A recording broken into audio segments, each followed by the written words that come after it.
La petite chapelle était imprégnée du lourd parfum des lys et des sanglots étouffés des endeuillés.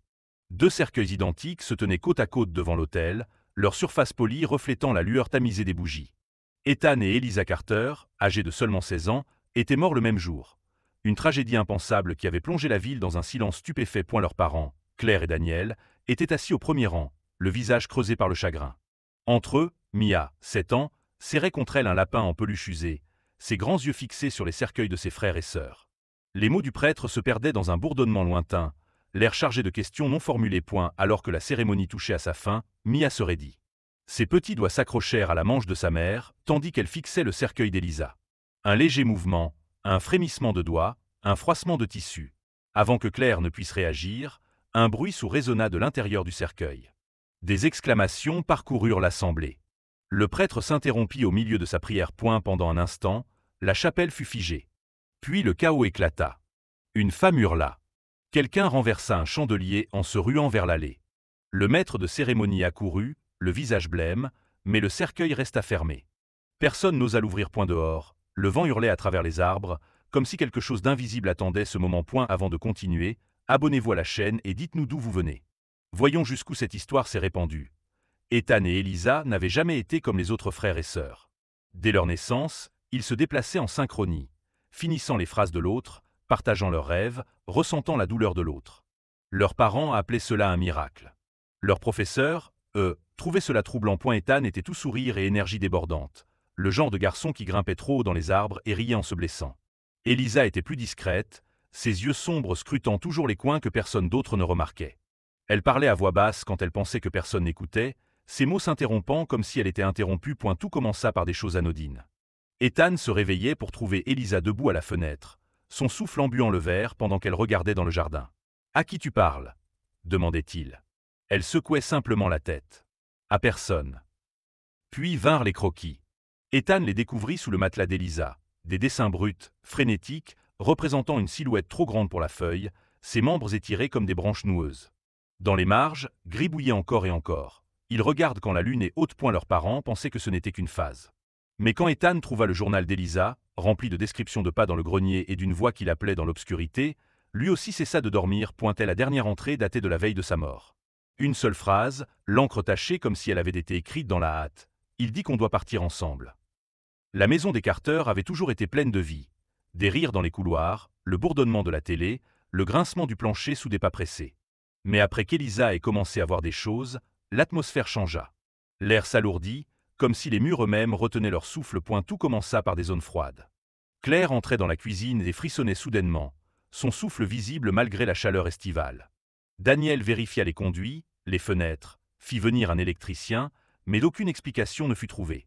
Puis vinrent les lumières vacillantes. Pas une simple baisse de tension habituelle, mais une pulsation rythmée et volontaire, comme si quelque chose testait les limites entre le visible et l'invisible. Un soir, Ethan fut réveillé par des chuchotements. Il les suivit jusqu'à la chambre d'Eliza, où elle se tenait immobile, de dos, au centre de la pièce, murmurant à l'espace vide devant elle. Lorsqu'il posa la main sur son épaule, elle se retourna brusquement, les yeux grands ouverts, vitreux. « Il est là », dit-elle, avant de s'effondrer dans ses bras. Le lendemain matin, Eliza avait disparu. Pas de mots, aucun signe de lutte. Juste son lit soigneusement fait, comme si elle n'y avait jamais dormi. Une recherche frénétique les mena dans les bois derrière la maison, où ils la retrouvèrent 3 heures plus tard, pieds nus, grelottante, sa chemise de nuit couverte de boue.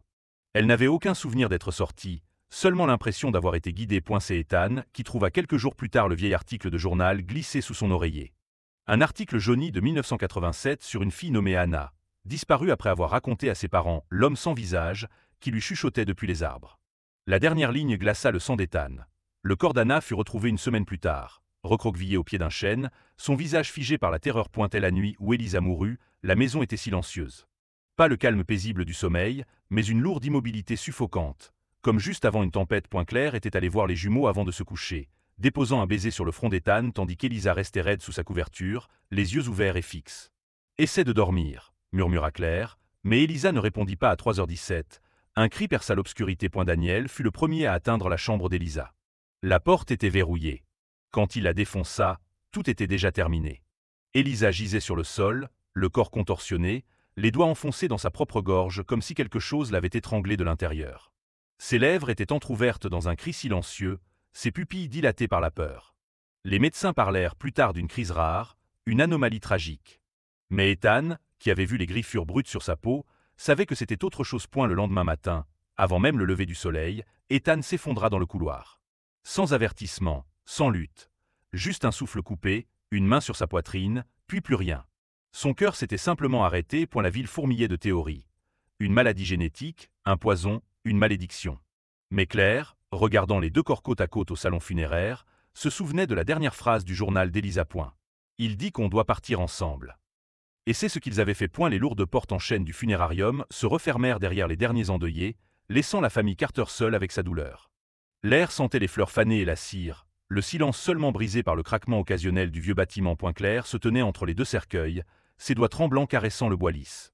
Le directeur des pompes funèbres lui avait assuré que les jumeaux semblaient paisibles, mais elle n'avait pas eu le courage d'ouvrir les couvercles une dernière fois.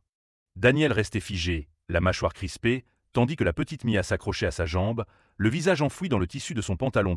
Puis Mia poussa un cri. Sa petite main pointa vers le cercueil d'Elisa. Maman, elle a bougé. Le souffle de Claire se coupa. Elle suivit le regard de Mia, fixant le bois à cajou. Pendant un instant, rien. Puis, un léger mais indéniable tremblement parcourut le cercueil, suivi d'un coup sourd, creux, venant de l'intérieur. Daniel se précipita, collant son oreille contre le bois. Les coups revinrent, plus forts cette fois, rythmés, presque délibérés. 3 coups nets. Puis le silence. Le directeur, aussi pâle que les lys, insista. Ce devait être la plomberie. Mais Claire savait. Elle avait vu les doigts d'Elisa tressaillir pendant la cérémonie. Elle se souvenait de la zone glaciale qui les avait suivis depuis l'hôpital. Cette nuit-là, alors qu'elle bordait Mia, la petite fille lui tendit un dessin froissé. Il montrait Elisa debout dans une forêt sombre, sa chemise de nuit blanche brillant sous la lune. Derrière elle, une silhouette grande et démesurément mince, les bras anormalement longs tendus vers sa sœur. En bas, écrit de lettres tremblantes d'enfant, « Il veut jouer avec elle ». Les cauchemars commencèrent cette même nuit. Claire se réveilla en hurlant. Trempée de sueur froide, l'image d'Elisa debout au pied du lit, encore brûlante derrière ses paupières.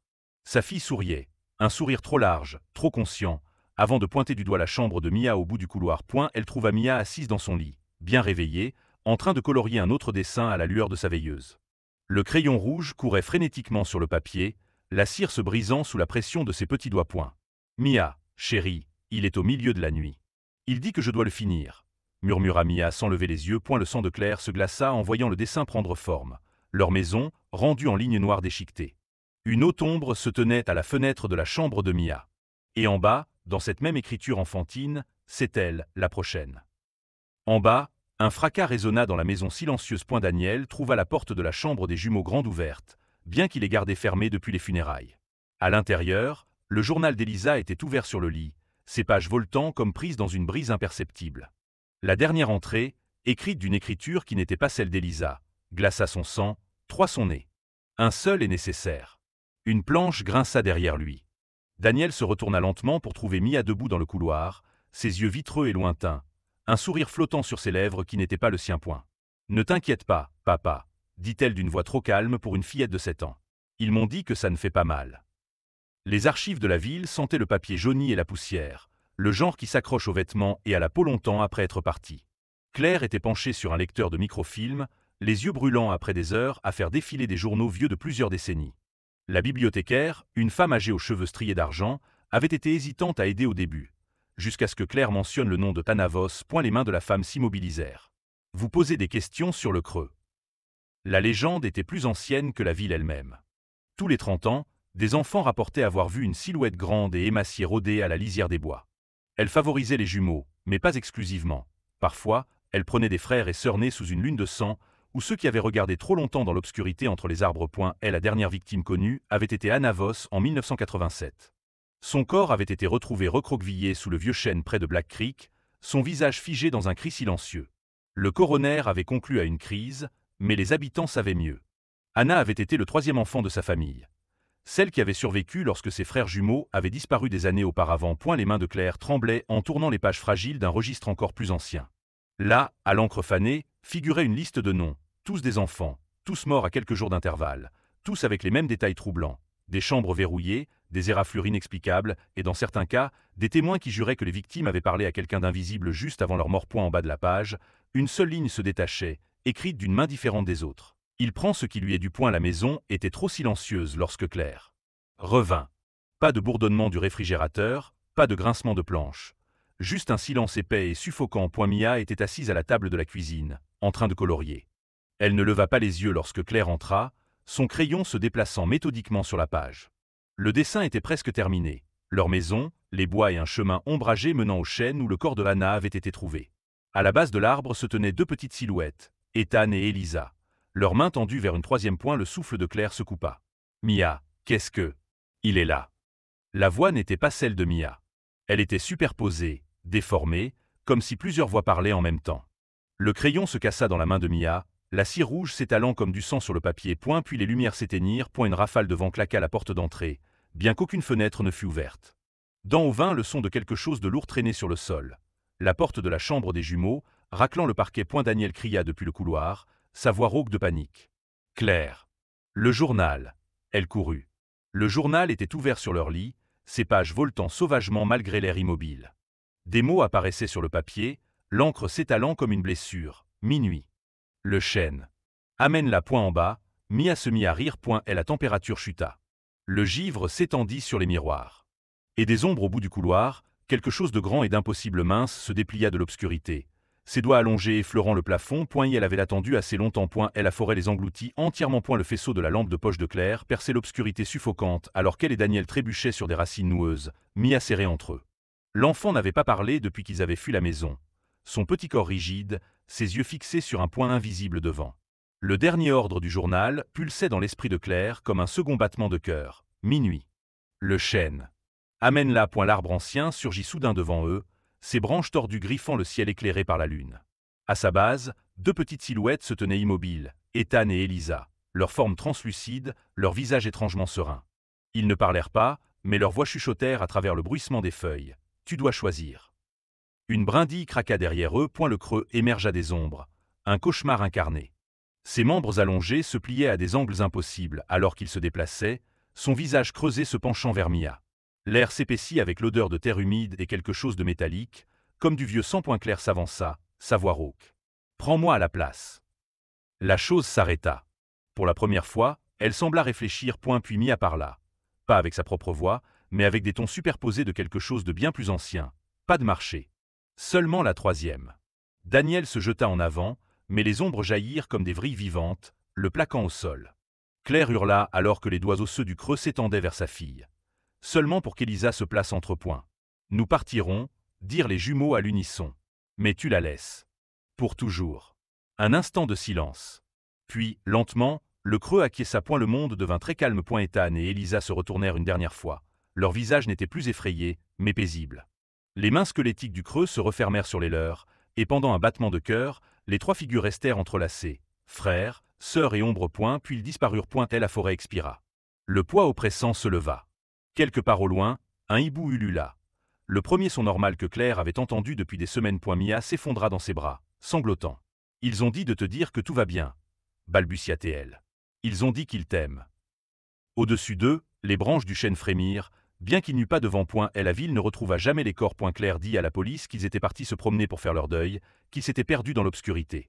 Personne ne questionna pourquoi ils étaient pieds nus, ni pourquoi les pieds de Mia étaient tachés de boue de la crique. Le rapport officiel listait les jumeaux comme disparus, présumés décédés. La vie continua, comme toujours. Mia recommença à dessiner. Non pas des monstres, mais des prairies ensoleillées et des bonshommes souriants se tenant la main. Daniel cessa de sursauter à chaque grincement dans la maison.